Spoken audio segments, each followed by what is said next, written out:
I've done sex work, which is like a whole nother podcast for sure. And I'm really proud of it. And, I've worked professional dominatrix, blah, blah, blah, taught zillions of classes, so I'm really, really way into it a lot deeper than a lot of people in the industry and have knowledge. And I'm a whore. And I use that word because I love it. Because if you look at the roots of the word, it's sacred whore is like this whole thing. And that's what I feel like I've been put on the earth for, is to be that sacred whore and tell people that it's okay.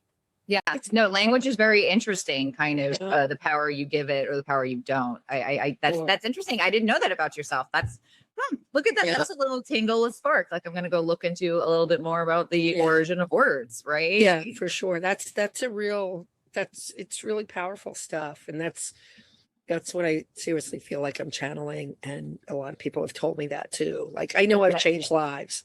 Yeah, I was going to say, is that part of what inspired you? I know we talked about it a little bit earlier, but we've got some people popping in. Like, is that kind of part of what inspired you to leave the prestigious, right, Harvard to do grand opening and all this other thing, all these plannings? Well, basically, I was married 7.5 years, which people are like, what? I call it like in a past life. It was great. It was fun while it lasted. He was really normal. Right. And I put that in big fat quotes.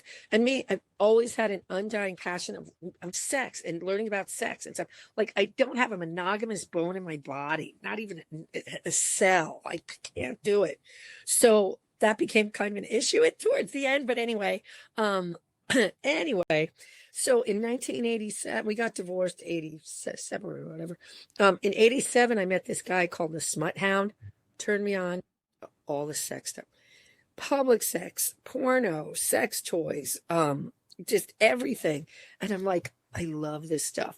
So it's been since 87 that I've just had this incredible passion for all things sex. And so I started working at Harvard at 88, and I've always been open with it. And at that point, there were only like sleazy sex toy stores to go to buy stuff. So I didn't sleazy then.